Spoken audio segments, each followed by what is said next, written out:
오늘의 말씀의 제목은 두려움이 어둠처럼 밀려올 때 우리는 어떻게 할 것인가 라고 하는 제목이 되겠습니다. 현재 힐링 시리즈로 말씀을 나누는 중에 있습니다.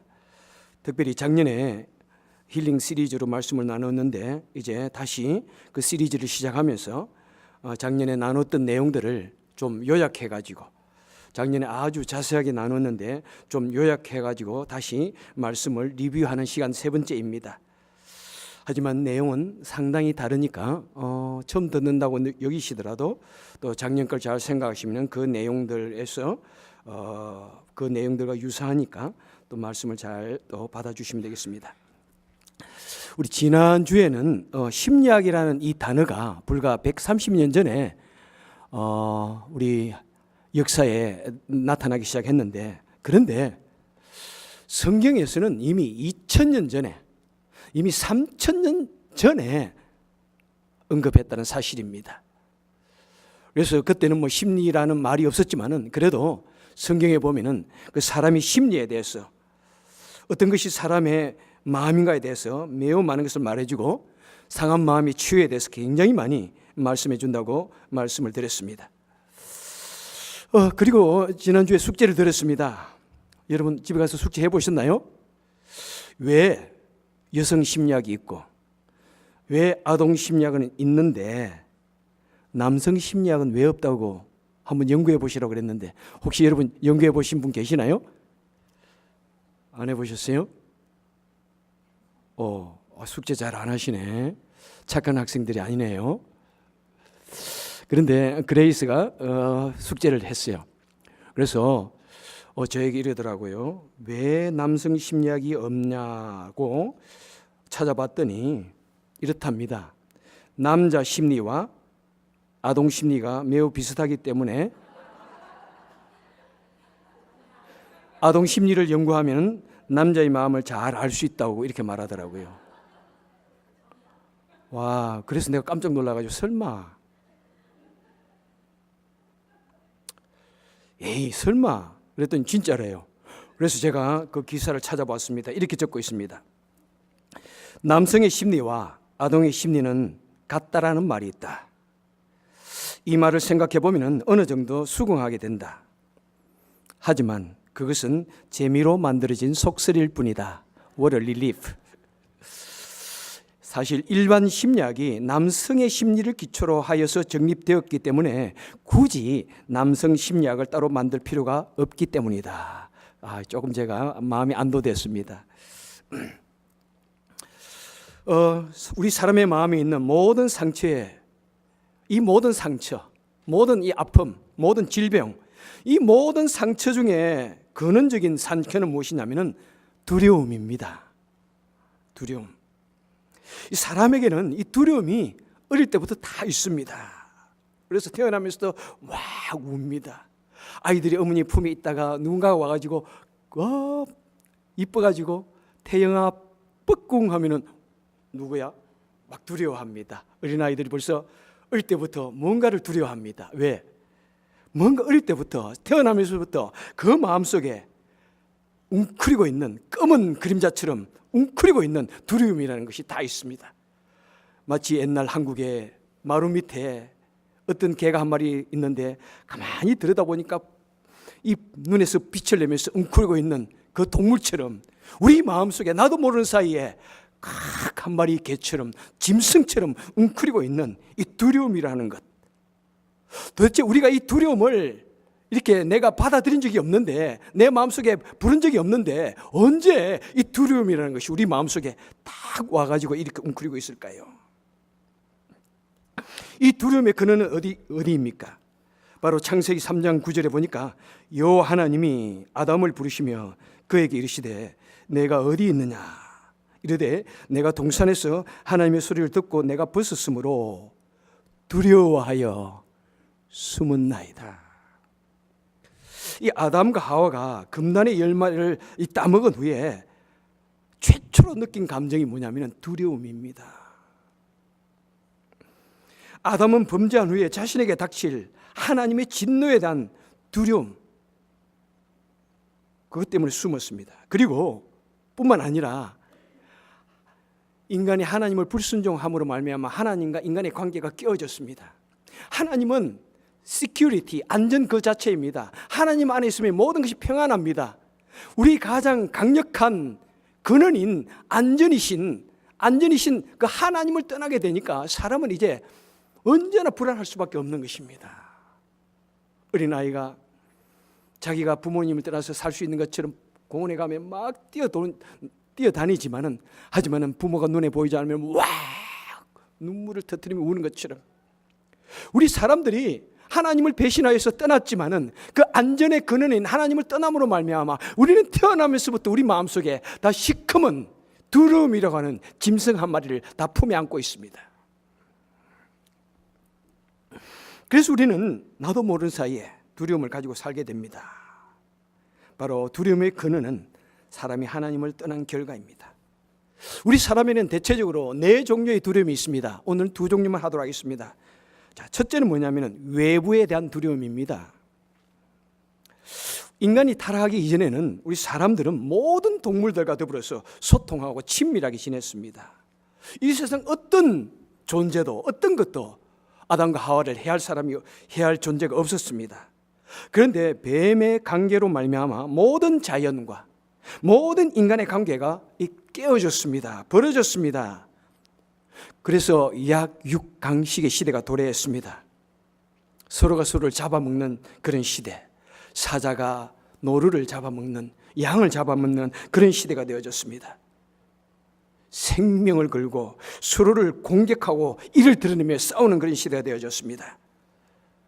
사람들도 동물과 더불어서 더 이상 친하지 않습니다.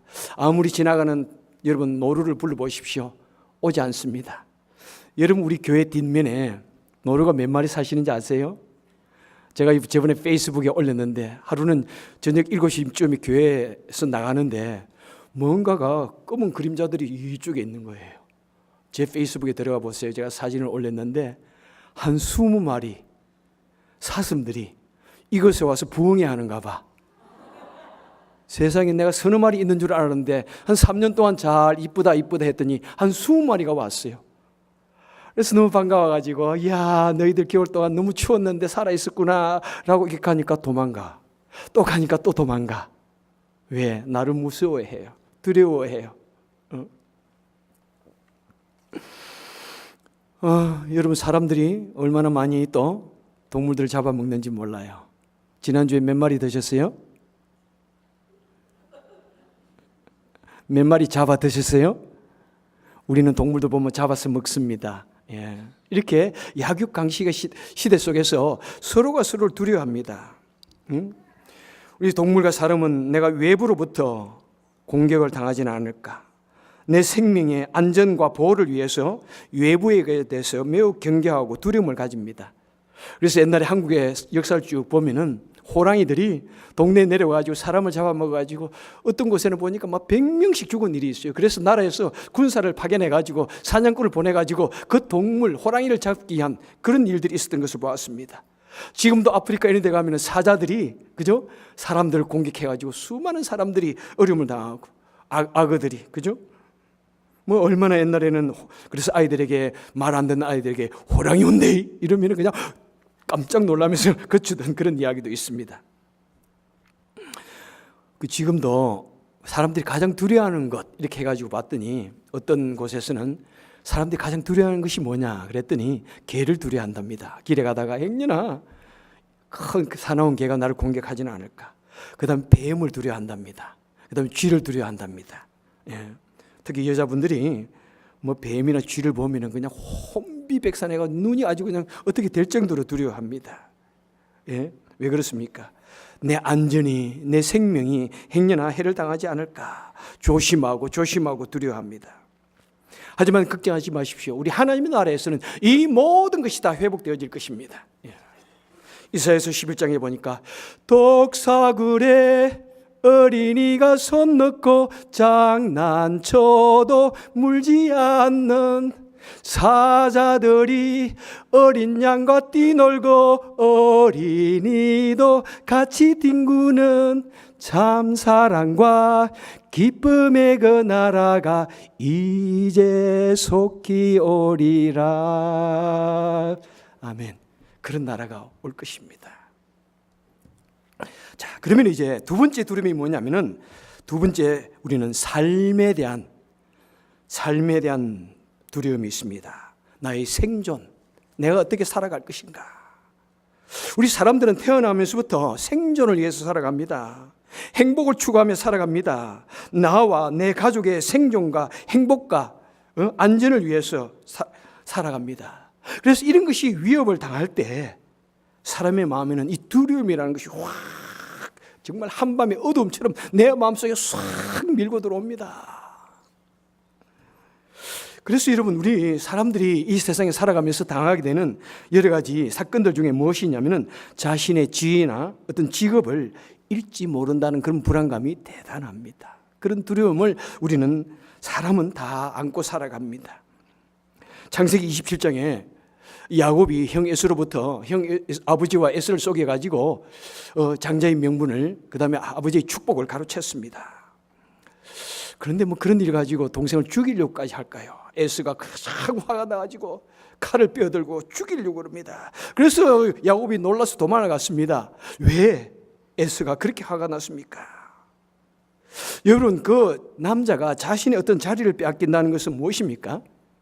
장자의 직분이라고 하는 이 자리, 놀라운 자리입니다. 그것은 뭐냐면은 나의 안전이 위협받는다 이 말입니다. 나의 명예와 나의 권력과 나의 주도권이 박탈당하는 것을 의미합니다. 특별히 우리 현대인들에게 있어서, 여러분, 정말 현대인에게 있어서, 우리 특별히 남자들에게 있어서 이 직장이라고 하는 것이 얼마나 중요한지 몰라요. 행년에 여러분 남자들이 직장에 너무 매인다고 생각하셔도 너무 그것 때문에 우리 여인들이 손에 좀 하는 것을 조금 줄여주시기 바랍니다. 어떤 의미에서 우리 남자들에게 있어서 직장이라고 하는 것, 일이라고 하는 것은 생명만큼 중요합니다. 정말 가정만큼 중요합니다. 우리 사람들은 직장이나 어떤 곳에서 주어진 사업장에서 우리는 거기에서 나오는 그런 이익이나 그런 보수를 가지고 무엇을 합니까? 내 가정을 부양합니다. 가정을 지키고 자신의 꿈을 키워나가고. 그래서 우리 남자들이 어떤 의미에 있어서 어떤 지위나 명예를 잃으면은 때로는 생명을 잃는 것처럼 절망적이 되기도 합니다. 그래서 그런 면에서 남자들은 누구보다도 많은 그런 프레셔, 스트레스를 받으며 살아가면서 이 땅에 살아갈 때 눈에 보이지 않는 치열한 경쟁을 합니다. 때로는 직장에서 온갖 모욕을 당해도 그냥 성질 나가지고 다 그냥 커피잔을 내어 던지고 컴퓨터를 내어 던지고 집에 와버리고 싶지만은 집에서 기다리는 토끼 같은 아내, 토끼 같은 아이들, 노루 같은 아내의 눈을 생각하면서 입에 피가 나오기까지 깨물고 참는 것입니다. 요즘 대한항공의 갑질, 여러분 다 아시죠? 참 땅콩 때문에 한번 어덜썩하더니 참 사람들이 그럴 수가 있을까요? 그 정도 땅콩 때문에 떠들썩했으면은 그 동생은 우리가 이러면 안 되겠다 생각해야 되는데 그 동생은 가만히 보니까 뭐 땅콩보다도 몇 배 더 강한 밤송이인 것 같아. 밤송이. 예? 그리고 그 모든 것을 보니까 그 어머니로부터 물려받았어요. 얼마나 그 어머니라는 사람이 대단한지. 자기 밑에 사람이라고, 아무도 반항할 수 없는 부하 직원이라고 뺨을 때리고 무릎을 꿇게 하고 물컵으로서 자신보다 20살이나 많은 어른들에게 막 던지면서 갑질을 했다고 합니다. 여러분, 왜 그런 갑질을 당하고 그런 모욕을 당해도 참습니까? 내가 참아야 되니까. 내가 참아야 내가 가족들이 안전할 수 있으니까. 내가 참아야 우리 가족들의 행복을 지켜줄 수 있으니까. 응? 여러분, 그렇게 우리 부모들은 가족을 부양하기 위해서 또 남자나 아버지나 어머니나 밖에 나가서 온갖 모욕을 당해도 참을 수밖에 없습니다. 예. 그것을 약점으로 해가지고 상사라고 해서, 회사의 대기업의 총수라고 해서, 총수의 가족이라고 해서 얼마나 갑질을 하는지. 참 갑질이라는 것이 잘 지금 통용이 되고 있는지 모르겠습니다만 한국은 수직 문화예요. 옛날부터 아주 부모님을 잘 존경해야 되고 임금을 잘 존경해야 되고 위에 있는 상사를 잘 존중해야 돼. 갑질 문화. 갑질 문화가 아니라 수직 문화. 미국은 그래도 수평 문화. 모두를 존중하는 그런 수평 문화가 있으니까 미국에서는 그래도 그런 일이 잘 없는 것 같아요. 참 그런 것을 들으면 얼마나 가슴이 무너지지 않아요? 여러분 무너지지 않아요? 그런 것을 보면서는 무엇을 느끼시는지요? 여러분 얼마나 행복한지 모릅니다. 그죠? 얼마나 행복한지요? 왜 행복하냐고요?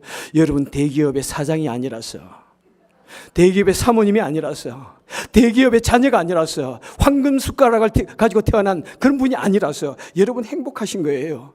그래서 갑질할 기회가 별로 없을 거예요. 예. 그런데 모르죠. 조금이라도 우리는 어떤 권력만 있으면 그것을 가지고 좀 무시하고 그렇게 하고 싶은 생각들이 있으니까 여러분, 그죠? 그런데 사실 그 사람들 그렇게 손가락질 할 수 없을지도 몰라. 사실 우리가 그런 권력을 쥐고 그런 대단한 것을 가지고 있으면 우리 그렇게 하지 않을까 싶어요. 나도 그렇게 하지 않을까? 응? 나도 그렇게 하지 않을까? 그리고 그것을 보고 자란 자녀들이 당연히 그렇게 하지 않을까? 응? 무시하고 조금만 힘없는 사람 무시하고. 참 저는 대기업에 저도 국제 상사라는 곳에 있어봤지만은 미국에서 제가 일을 했기 때문에 그런 어려움을 당해보지는 않았지만은 제가 미국에 있으면서 부목사 생활, 전도사 생활을 하면서 저도 갑질을 많이 당했습니다. 참 담임 목사님들이 어쩜 그렇게 부교육자들에게 무섭게 하는지 참. 그래서 저는 우리 부교육자들에게 절대로 그렇게 안 하려고 항상 생각합니다. 우리 전도사님 오실 때도 나는 절대로 당신을 하대하거나 무시하거나 내 아들뻘이지만은 나는 그러지 않을 겁니다. 내 마음속에 상처가 있기 때문에. 여러분 어떤 상황이 오더라도 연약한 사람들에게 함부로 하지 마십시오. 하나님께서 절대로 참지 않겠다고 말씀합니다. 하나님께서는 가난한 자, 연약한 자의 편에 서시겠다고 무조건 말씀해요. 아무리 화가 나더라도 나와 동등한 위치, 내가 어떻게 하더라도 상대방도 얼마든지 나와 받아칠 수 있는 그런 사람들에게는 할 수 있지만은 아내는 남편에게 좀 해도 되지만은 남편은 아내에게 하면 안 돼. 그죠? 나보다 약하다는 사람에게는 절대로 그러면 안 됩니다. 하나님 싫어하시고 하나님 노여하십니다. 그리고 여러분 우리가 꼭 공부해야 될 것이 중년 남자의 심리학입니다. 얼마나 그런 상황 속에서도 열심히 참아가는지요. 여러분 이 중년 남자는 옛날에는 40대, 50대 이렇게 했는데 요즘에는 70대까지입니다. 은퇴할 때까지가 중년 남자입니다. 이 중년 남자들은 어느 세대들보다 더 많은 스트레스에 노출돼서 살아갑니다. 왜? 직장 상사와 가족 부양이라는 그 두 사이 속에서, 그 중압감 속에서 얼마나 살아가고 그 스트레스를 받으며 살아가는지요. 그리고 그 스트레스를 받으니까 그것을 해소하기 위해서 한국에서는 술을 마십니다. 반드시 회사를 끝내고 나서 가서 술을 마십니다. 술도 그냥 마시는 것이 아니라 세계에서 가장 많이 술을 마신답니다. 포금을 합니다. 과중한 업무를 잊기 위해서, 그 스트레스를 잊기 위해서 포금을 합니다. 그것이 또 스트레스가 쌓입니다. 피로에 젖어서 살아갑니다. 밤늦게까지 술 마시고 새벽같이 일어나 나와야 됩니다. 그래서 한국에 있는 중년 남자들이 성인병에 걸리는 사람들이 세계 1위라고 합니다. 한국 중년의 사망률이 세계 1위라고 그럽니다. 그리고 불안한 그런 경제 구조로 말미암아 50대 중반이 되면 다 퇴직을 해야 됩니다. 명예퇴직, 조기퇴직. 50 중반에 여러분 아직도 살아갈 날이 40년은 더 남았는데 퇴직을 해야 됩니다. 얼마나 불안합니까? 미래가. 아직도 자녀들이 다 잘해주도 않았는데 어떻게 해야 됩니까? 그러니까 그런 일을 당하면 중년 남자들은 괴로워서 견딜 수가 없습니다. We call that middle life crisis. 여러분 미국에도 요즘에는 테러 행위 때문에 그런 것이 좀 많이 묻혔고 부각되지 않았지만은 미국에도 가장 많은 사건들이 중년들의 그런 위기로 말미암아 묻지마 사고가 얼마나 많이 났는지요. 맥도날드에서 그냥 총기를 난사하고, 직장에서 그냥 총기를 난사하고, 심지어는 트랙터를 몰고 가지고 동네 전체를 한번 쑥밭으로 만들어버리는 무슨 사건이냐고요? 가서 한번 찾아보십시오. 다 50대, 60대 중반의 사람들이 자신의 삶이, 자신의 안전이 무너지니까 내 가족을 위해서 견딜 수가 없는 거예요. 여성들이여, 당신의 남편을 좀 불쌍히 여겨 주십시오. 중년 남자들 열받으면 겁납니다. 조심. 어린아이를 대하듯이 어린아이 심증 그냥 그대로 하셔도 돼요. 어린아이 심리로 그냥 잘 이렇게, 남자들은요 그냥 기만 좀 세워주면 돼요. 잘합니다. 못해도 잘합니다. 그 말 한마디에 생명 내어놓고 달려듭니다. 남자들. 예. 남자들 단순해요. 저만 좀 복잡하고. 자, 그래서 우리 또 어떤 두려움이 있냐면은 내 궁핍에 대한 두려움이 있습니다. 물질에 대한 두려움이 있습니다. 시편 109편에 보니까 나는 가난하고 궁핍하여 중심이 상합니다. 내 마음이 상합니다. 내 마음이 상합니다. 내가 너무 가난해가지고 내 마음이 상합니다. 라고 이 시편의 기자가 말하고 있습니다. 여러분, 현대어로 말로 하면은, 하나님, 내가 너무 돈이 없으니까요, 내가 가슴이 막 우려들고요, 너무 힘듭니다. 괴롭습니다. 내 사업이 안 되고요, 물질의 어려움을 당하니까 내가 너무 우울해요. 정말로 괴롭습니다. 죽고 싶습니다. 뭐 이런 말이 막 나오는 거예요, 여러분. 도대체 시편 109편을 적은 사람이 얼마나 믿음이 없었으면 이런 말을 할까? 예? 그죠? 너무 믿음 없는 사람인가 보다. 하늘만 바라봐야 되는데 왜 이런 말을 할까? 아마 그렇게도 생각할 수 있는, 말할 수 있는 믿음이 좋은 사람이 있겠죠? 그런데 109편을 쓴 사람이 누군가 제가 찾아봤습니다. 누가 썼을게요?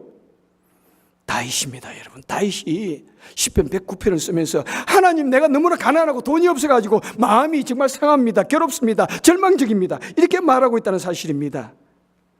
아마 사울왕을 피해서 도망가지는 그때가 아닌가 봅니다. 그 믿음의 사람 다윗, 그 하나님의 사람 다윗, 그 하나님을 믿으면서 여호와는 나의 목자시니 내게 부족함이 없으리로다 하던 그 다윗도 너무너무 힘드니까 하나님, 내 죽고 싶습니다. 괴롭습니다. 내 너무 기분 나쁩니다. 안 좋습니다. 막 이렇게 말하고 있는 것입니다. 여러분, 우리는 어때요? 현대를 살아가는 우리는 어때요? 정말 믿음, 다윗으로 비교하자면 우리는 정말 다윗의 발끝까지도 따라갈 수 없는 그런 정말 형편없는 믿음을 가지고 있는데, 여러분, 그리고 그때에 비교해서 그때는 먹을 것만 있으면 되는 그런 시기였지만은 지금은 얼마나 모든 것이 너무나 복잡해가지고 지금 당장 내 속에 호주머니가 돈이 없으면은 걸어가야 돼. 당장 굶어야 돼. 당장 아파트에서 추방 명령이 내려. 당장 거리에 쫓겨나야 될 그런 형편들. 자본주의 사회 속에서 얼마나 이 물질이 주는 스트레스가 큰지요, 여러분. 얼마나 참 우리 인간의 삶에 있어서 기본적인 식주, 입고 먹고 자는 이 문제가 해결되지 않으면 얼마나 우리 마음이 괴롭고 움츠러들고, 특별히 자녀가 있고 아내가 있고 또 모셔야 할 노모가 계시고 그렇다면은 그 스트레스는 말로 할 수 없습니다. 말로 할 수 없어요. 그래서 궁핍의 문제가 때로는 생명과 직결되어지는 그런 사건들이 얼마나 많은지요. 우리 한국 사회가 옛날에는 정말로 가정을 지키는데 생명을 걸고 가정을 그죠? 그 다음에는 떡 한 개 먹고 거친 보리떡 먹고 물만 마셔도 좋았다, 그런 때가 있었는데, 그런데 지금 세계 이혼율 1위, 자살률 1위, 중년 남자들의 자살률 1위, 위암 암 환자 1위. 와, 세상에 왜 그럴까요, 여러분? 왜 그럴까요? 이는 물질의 궁핍과 깊은 연관이 있지 않습니까? 저번에도 말씀을 드렸지만 IMF, 국가가 파산을 당했던 그때 갑자기 한국의 자살률이 40몇 명, 그냥 세계 1위가 되더니 그때부터 그냥 그대로 지금도 세계 1위. 하루에 43명, 약 43명이 자살하고 있어요, 지금도. 다른 사람이 살면 다 괜찮아 보이고 모든 것은 다 부유해 보이고 풍요해 보이는데 나만 그래.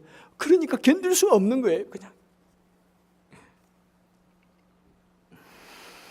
여러분, 그러다 보니까 내가 이 사람 마음의 치유에 대해서 여러분 관심을 안 가지고 말씀을 안 전할 수 있습니까? 여러분, 얼마나 그것을 보니까 얼마나 괴로운지요. 여러분, 절대로 이런 일이 있어서는 안 됩니다. 우리 주님께서는 생계 문제로 두려워하는 사람들에게 마태복음 6장에서 이렇게 말씀합니다. 너희는 공중의 새나 들꽃보다도 얼마나 귀하냐. 사람은 새나 들꽃보다 훨씬 귀한 존재다. 내가 너희들을 결단코 버려두지 않겠다. 너무 그것 때문에, 적어도 인간의 그 생존권 때문에 걱정하지 말라. 걱정하지 말라. 미리 걱정하지 말라. 미래에 대해서 미리 걱정하지 말라. 응? 내가 너희들을 돌보겠다. 그 대신 너희는 먼저 그의 나라와 그의 의를 구하라. 그러면은 여러분들이 어떻게 어려운 삶 때문에 괴로워하더라도 내가 그것만큼은 책임지겠다. 우리 주님께서 분명히 약속하셨어요. 그래서 여러분, 우리 당당하게, 우리에게 삶의 어려움이 있을 때 당당하게 하나님께 클레임하십시오. 하나님, 주님, you promised. 하나님 약속하시지 않습니까? 왜 나에게 이런 어려움을 주십니까? 큰 소리 치세요. You have a right to claim. 예. 그 다음 우리 사람들 어떤 두려움이 있습니까? 미래에 대한 두려움이 있습니다. 실패에 대한 두려움이 있습니다. 바로 오늘 본문입니다. 이스라엘 백성들이 애굽을 탈출해서 가나안을 가는 중에 가나안 땅에 들어가기 전에 한번 그 땅을 탐지해보자 해가지고 12명의 스파이들을 보냈습니다. 그랬더니 12명이 그 가나안 땅을 탐지하고 돌아와서 이 요수아와 갈렙 이 2명 외에 10명의 그 정탐꾼들이 이렇게 말합니다. 민수기 13장 27절에 보니까 과연 그 땅에는 젖과 꿀이 흐릅니다. 와, 그 땅이 그냥 풍요롭습니다. 그런데 그러나 그 땅 그 주민들은 키가 크고 강하고 장대합니다. 그 사람들은 모두가 다 전사들입니다. 우리는 게임이 안 됩니다. 그리고 그 성읍들은 견고합니다. 요새입니다. 도저히 무너뜨릴 수가 없습니다. 그들은 장대하고, 그런데 가만히 보니까 우리는 그들 보기에 너무 왜소합니다. 우리 보기에 그 사람들은 거인이고 우리는 메뚜기입니다. 메뚜기입니다. 메뚜기 여러분. 우리는 매미와 같이, 큰 나무에 있는 매미와 같이 볼 모양이 없습니다. 여러분, 이스라엘 백성들은 꿈을 가지고 더 나은 미래를 위해 하나님의 약속을 땅에 향해서 축복을 위해서 가나안 땅에 왔습니다. 그런데 그 가나안 땅에, 하나님이 약속하신 그 축복의 땅에 들어가기 위해서 이리저리 계획을 하는데, 그런데 만만치가 않은 것입니다. 너무나 강한 군대들이 있고 너무나 강한 사람들이 거기에 진을 치고 있습니다. 자신들의 앞길을 막고 있습니다. 이스라엘 백성들은 단 한 번도 군대 훈련을 받아지 못했습니다. 400년 동안 애굽에서 노예로서 시키면 시키는 일을 하던 그런 사람입니다. 당연히 움츠러들 없을 것입니다. 그들은 단번에 의기소침하고 걱정합니다. 어떻게 우리가 저 땅을 차지할까? 그리고 원망합니다. 그 사람들은 사건만 생기면 누군가에게 이 책임을 넘겨야 할, 그래야 마음이 편합니다. 원망합니다. 모세야, 왜 우리를 이 땅에 불러냈느냐? 하나님, 우리가 죽을 곳이 없어서 이곳으로 우리를 불러냈습니까? 원망합니다. 그 다음에 포기합니다. 하나님을 불신합니다. 그로 인하여 그들은 40년간 광야에서 유리방황하게 됩니다. 여러분 보십시오. 풍요로운 땅입니다. 분명히 우리가 이곳에 가면은 놀란 축복이 나를 기다리고 있습니다. 좋아요 하면은 뭔가 있을 것 같아요. 풍요롭습니다. 그렇습니다. 그런데 장애물이 있습니다. 장애물 보니까 내가 도저히 할 수 없을 것 같아요. 할 수 없습니다. 우리는 하면은 실패할 것 같아요. 실패할 것 같아요. 그런 두려움이 내 마음속에 검은 그림자처럼 확 일어납니다. 그래서 그때부터 하는 말이 무엇입니까? 안 돼요, 못해요, 할 수 없어요, 큰일 났어요. That we called 메뚜기 신드롬, 락커스터 신드롬, 메뚜기 신드롬입니다. 여러분, 우리는 얼마나 종종 이런 말을 많이 하는지. 안 돼요, 못해요, 할 줄 몰라요. 나는 나이가 너무 많아서요, 절대로 이거 못합니다. 나는 영어를 못해서 절대로 이거 못해요. 그죠? 나는 나이가 많아서 절대로 컴퓨터 못합니다. 나는 나이가 많아서 절대로 기타 연주 못합니다. 나는 나이가 많아서 절대로 PPT, 파워포인트 만들 줄 모릅니다. 그래도 우리 권사님들이 다 그래도 말씀 잘 들어가지고 요즘 보세요. 이 파워포인트 얼마나 잘 만드시나요? 아시잖아요. 우리 교회 지금 60대 군사님들 위주로 기타 팀이 있습니다. 뭐 처음에는 안 할래요. 매주마다 그래. 안 할래요. 난 못하겠어요. 도저히 안 돼요. 머리 아파요. 울고 싶어요. 와, 3개월만 따라오세요. 이렇게 썰 했다가 그 다음에 6개월만 따라오세요. 그렇게 했다 1년만 따라오세요. 그래서 여기까지 왔습니다. 예? 처음에부터 잘하는 사람이 어디 있습니까? 그죠? 처음부터 잘하는 사람. 또 젊은 사람들이 나 컴퓨터 전혀 못해요. 그런 거 보면은 이제 할 말이 없죠. 우리 근사님들 보세요. 이러면 끝나는 거예요, 이제. 예? 아직도 기타 같은 거 못해요. 그러면 우리 근사님들 보세요. 그러면 끝나는 거예요, 이제. 여러분. 그래서 우리가 하나하나 이 다리를 잘 나아가는 것이 얼마나 중요한지 모릅니다. 여러분, 이 세상에 처음부터 쉬운 게 어디 있습니까? 여러분, 이 자전거 보십시오. 이 자전거 타는 것은 그죠? 원시적인 그죠? 운동이잖아요. 그죠? 그거 뭐 얼마나 쉬워요. 그런데도 여러분, 자전거를 처음 배웠을 때 여러분 기억나세요? 얼마나 두려웠는지요. 넘어져가지고 발이 깨어지기도 하고 무릎이 까지기도 하고 얼마나 힘들었는지요. 그렇지만은 하루 이틀 넘어지고 나면 그 다음부터는 탁 타고 다니잖아요. 자동차 운전도 보세요. 처음에 저도 미국 와가지고 자동차 운전을 배우는데 자동차 혼자 속 막 가는 거예요. 그래서 갑자기 운전하는 사람들이 막 위대해 보이더라고. 세상에 이렇게 자동차가 지 맘대로 달려가는데 어떻게 운전을 하지? 나는 못할 것 같아. 나는 못할 것 같아. 그때가 25살인데도 나는 못할 것 같아. 여러분, 적어도 한 달은 연습을 해야죠. 무엇을 하든지.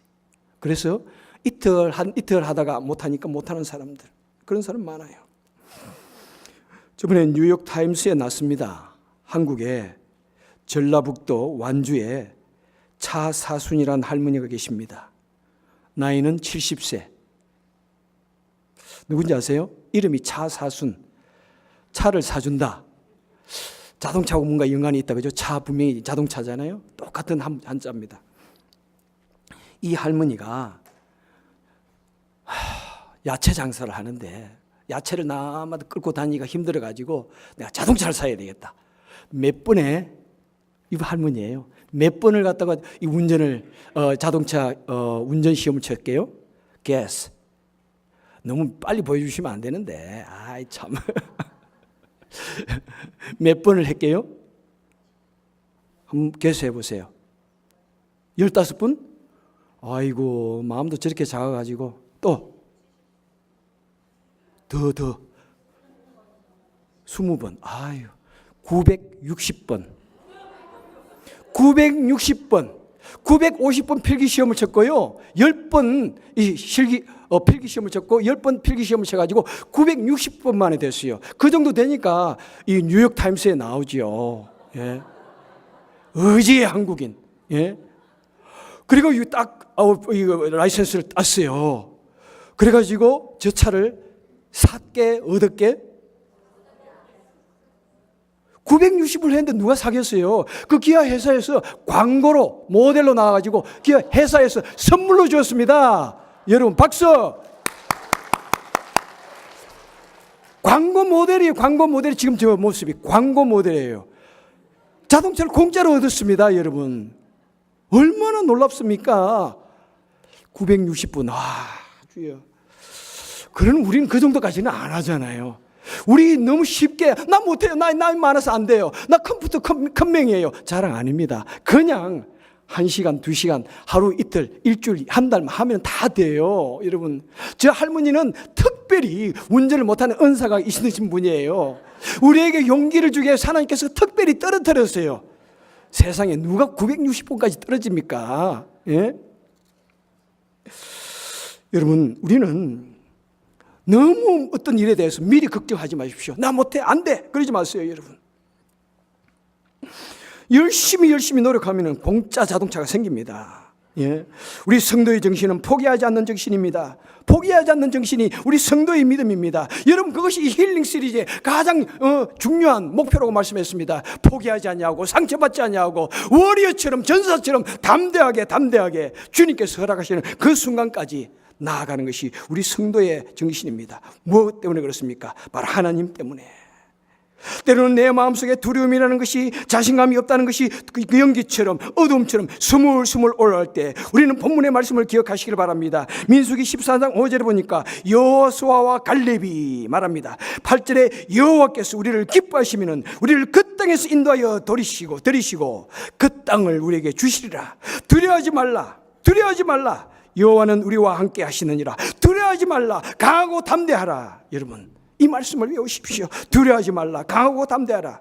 여러분, 우리는 메뚜기가 아닙니다. 우리는 위대한 하나님의 작품입니다. 너무나 귀한 하나님의 자녀입니다. 하나님의 자녀가 누릴 놀라운 축복이 있습니다. 자격이 있습니다. 하나님께서는 우리를 위해서 놀라운 축복을 예비해 놓고 계십니다. 거기에 예비해 놓고 계시면서 우리로 하여금 강하고 담대하라. 그것을 쟁취하라. 이렇게 말씀합니다. 여러분, 포기하지 마십시오. 하나님의 말씀을 믿겠습니다.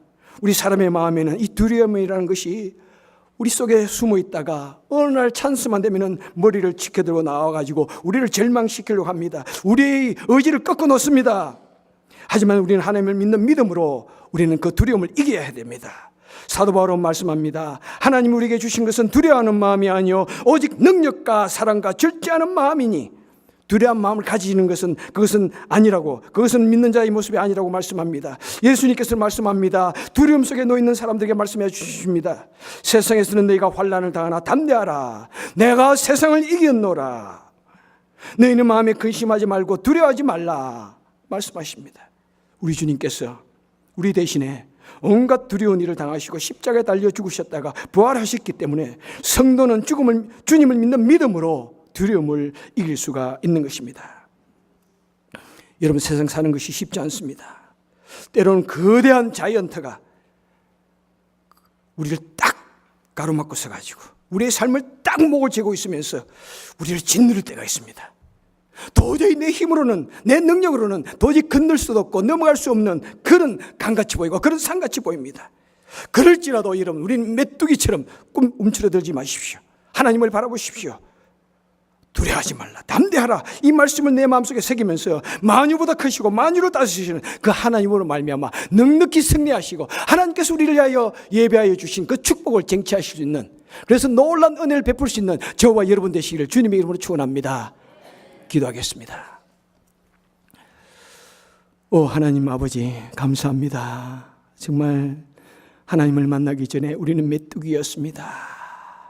너무나 낮은 자존감 때문에 우리는 미국에 와서 정말 영어 못한다는 이유로, 또 한국인이라는 이유로 너무나 우리는 자신감 없이 날마다 안 돼, 못해. 또 현대를 살아가면서 수많은 그런 위기를, 기계의 문명을 누리면서 나 못해. 우리 움츠러들지 않게 하여 주옵소서. 하나님을 믿는 믿음으로 담대하게 이 모든 어려움을 이기게 하시고, 그래서 하나님께서 우리를 위하여 주시는 그 축복을 정말 마음껏 누릴 수 있는 우리가 되게 하여 주옵소서. 예수님 이름으로 간절히 기도합니다. 아멘.